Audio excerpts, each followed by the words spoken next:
Did I ever tell you about the time one summer when we had 4 patients come in for a semen analysis because their wives were pregnant, but they'd all had vasectomies?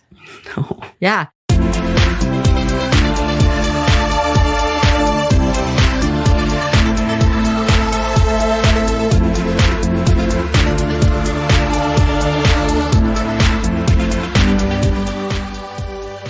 Welcome to It's Not Human Sexuality, the show that goes beyond sexuality to reproductive health.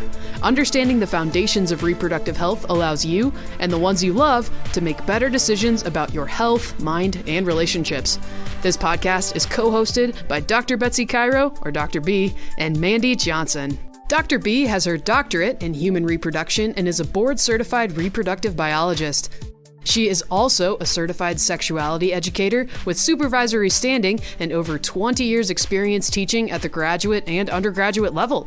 She is the owner of the only commercial cryobank in Colorado and is the executive director of the nonprofit Look Both Ways. Her nonprofit specializes in reproductive health education.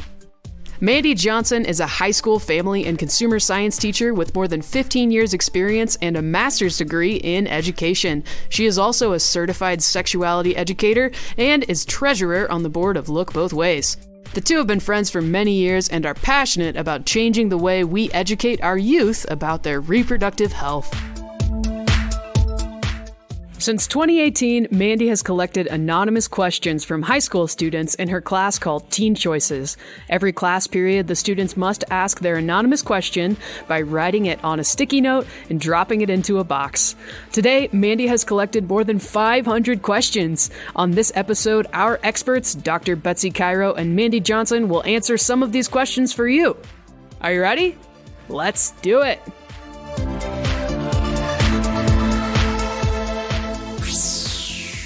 All right. Ready to answer some more questions, Betsy? I am. I believe our first question on the list today isn't quite a question. It's a statement. Yeah. But it has an answer.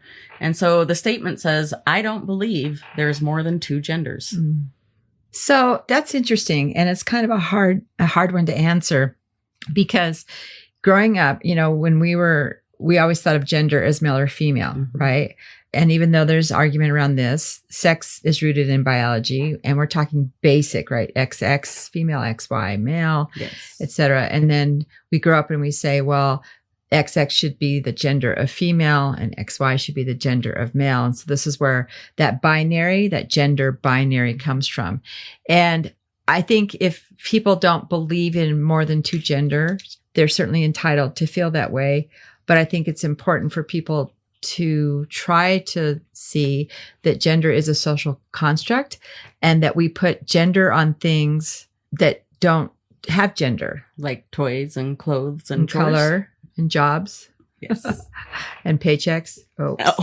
And then we also have, it's interesting how we use gender specific words to mean certain things and gender roles, right? Yeah. Like you stay, she takes care of the kitchen, he takes care of the yard, that kind of thing. Yes. And then not only do we get into the gender stereotypical roles, and we get into the dynamic of heterosexism and, only male and female kind of thing. So I think it's perfectly okay if somebody doesn't believe that there's more than 2 genders, but it makes their world really small. It does make their world really small. And it's, gender, like you said, it's a social construct. So it's quote unquote made up in our heads. Yeah. Completely made up in our heads. And I know you and I have had the conversation. Both of us were tomboys growing up. Yep. And so, what does it really mean we could go deep into this, but yeah, I think we've explored this in another episode. We have. And that's a good thing to remind our listeners that you can go back and listen to these conversations in greater depth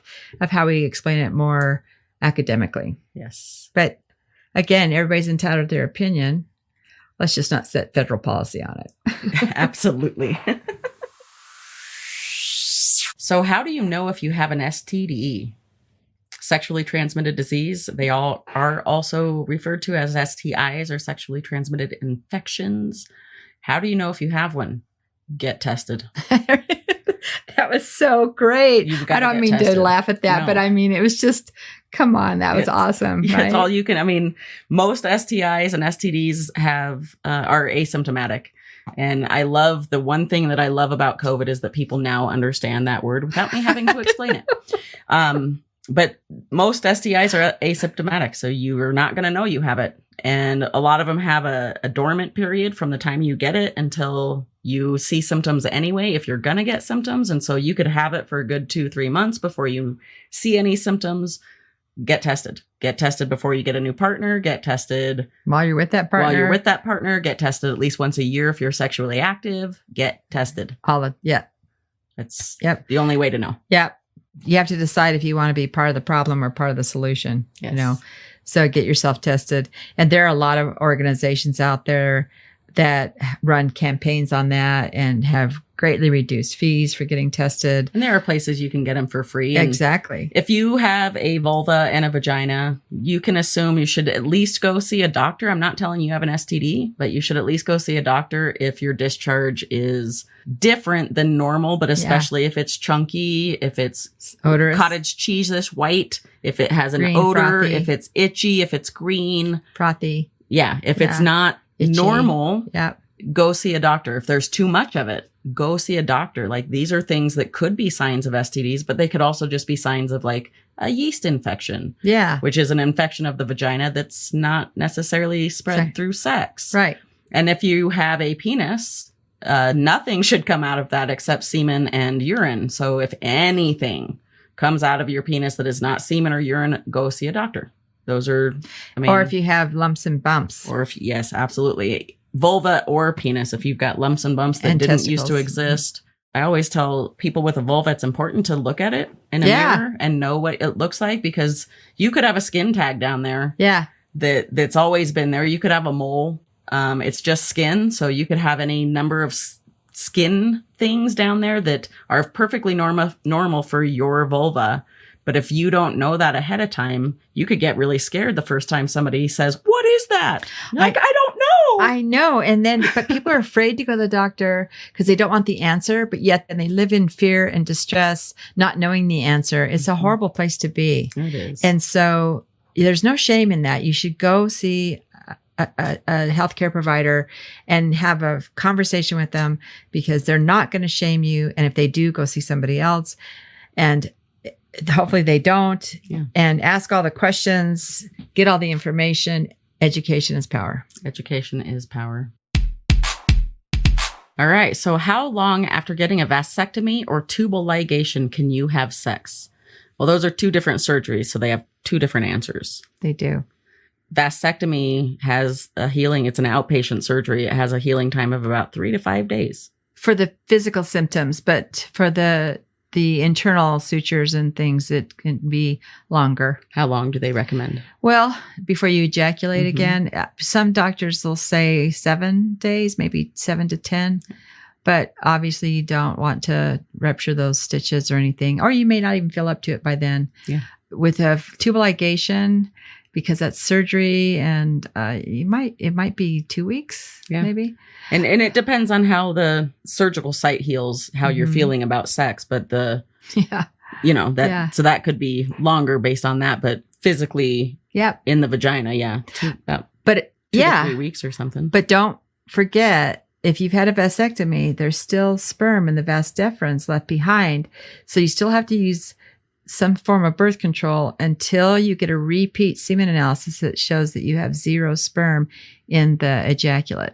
Yeah. So what I tell my students is you just got to keep getting tested until there's no swimmers. There you go. But Have them until come see me. you see that a vasectomy is not effective, where a tubal ligation is effective the minute they sew you up, it's a done deal. But you're surgicized in a real way. Like they have to go through your entire abdominal wall to get to your ovaries to cut them and tie them. So it's a pretty big deal surgery that can take 6 to 8 weeks to recover from, surgically wise. So, Just be good to yourself. yeah. Yeah. But did I ever tell you about the time one summer when we had 4 patients come in for a semen analysis because their wives were pregnant, but they'd all had vasectomies? No. Yeah. And so, of course, they're thinking, what up? Did my wife step off the fidelity wagon? Yeah. And every single one of them had sperm in their ejaculate, and they'd had a vasectomy, right? And so we said, well, did you go back for your checkups to have repeat semen analysis until your counts were 0? Well, no. And we just thought once we had our tubes tied, the vasectomy, that we would be sterile. But you're not. You are not. You are not. So all 4 of them. Can you believe that? That's impressive. Yeah. You hear these stories all the time. I got pregnant 2 weeks after my husband's vasectomy. Well, yes, because that's why. It doesn't work that fast. Yeah. Those tubes aren't like a toilet. They don't flush and it's gone. It's not like that. Yes. And science terms for people who don't know what a vasectomy and a tubal ligation are. Tubal ligation is commonly referred to as getting your tubes tied. And it's where the doctors go in and they literally cut the fallopian tubes so that eggs cannot pass from the ovary into the uterus anymore, so that they cannot get fertilized for pregnancy. And in a vasectomy, they cut the same travel tubes. It's just called something different. They're called the vas deferens, and they cut the vas deferens so the sperm are produced in the testicle, but they can't go anywhere. They just the bridge is out. Anywhere. The bridge is broken, so they just hang out in the testicle until they die. And ejaculation still occurs after vasectomy because semen still comes out, even when there are no swimmers in it. Right. There's no sperm. So, because semen's a catch-all term for seminal fluid plus sperm cells. Yes. Like a lot of my follow-up question is, how is that different than a hysterectomy? Well, a hysterectomy is a removal of all the female reproductive organs. So you have the removal of the uterus, the fallopian tubes, and the ovaries. That's a complete hysterectomy. Mm-hmm. Or you can just have the partial hysterectomy. Yep, you can have partial, which is just the uterus and the fallopian tubes and the ovaries are left, so that that person still has circulating hormones, so they don't go into menopause. But those can be done vaginally, which is interesting, or they can be done abdominally. And of course, a vaginal hysterectomy, the recovery time is much quicker. Yes. I'm just going to go ahead and TMI share that I got a hysterectomy done. It was one of the best things I've ever done in my life. Me too. But it was a rough recovery. Yep. It was a real rough recovery. And I thought the tubal ligation was a rough recovery when I had that done, but that was nothing compared to the hysterectomy. I know. I was pretty surprised at the difference. I even warned you. I know you did. But now we're just a sports model. Yep. Yeah, right here. No longer the SUV. We're not carrying stuff around. We're the sports model. I like it.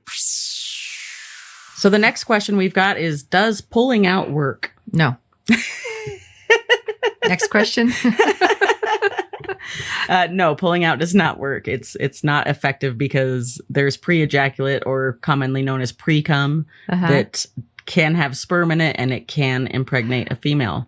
That's just the truth. And not everybody can time their orgasm. They might think they have time and they don't. Yes. Or they think they've pulled out and they haven't, or they've pulled out and they ejaculate on the outside of the body, which also is has a risk of a lot of things. So no, let's go back to the original answer. No. So don't do that. Yeah. I mean, pulling out isn't a bad practice, but it shouldn't be the only practice. If that should not be anybody's only form of birth control, that shouldn't be what you're using to help protect yourself. If pulling out is something that somebody wants to do just for their own level of comfort, I actually have met 1 or 2 guys who say they'll never ejaculate in a female because they're just too scared. I'm like, dude, you do you.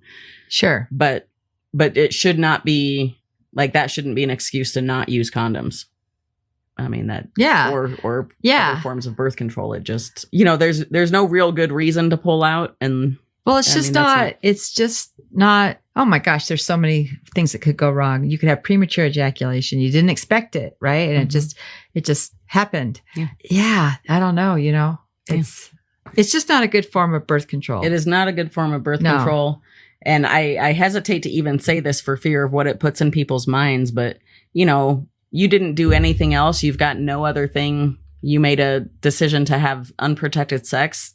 A last resort, maybe, but it's not a great last resort. Yeah. It's a 50% chance last resort. So probably even higher. Yeah. I guess it's better than not. It's better than not if you have nothing else, but it's just not a great form of birth control on its own. It's like that answer, how was that? And you're like, oh, it wasn't bad. And you're like, well, does that mean it wasn't good or was it bad? So it's better than not if there's no other birth control happening. Yes. But But plan I vote ahead no. and use a different birth control. Yeah, there you go. Have a condom.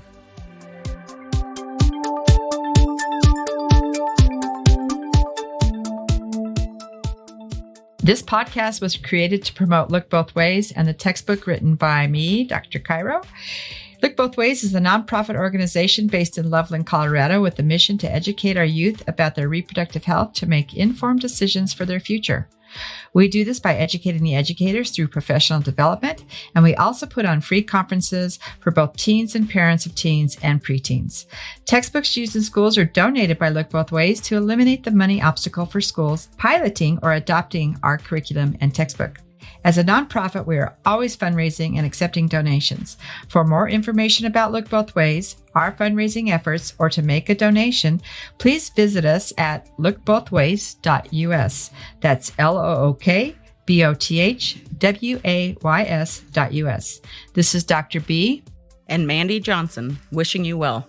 Be sure to catch all of our episodes of It's Not Human Sexuality on Spotify, Podbean, or wherever you get your podcasts. And we're even on iHeartRadio. This podcast was produced by Peach Islander Productions.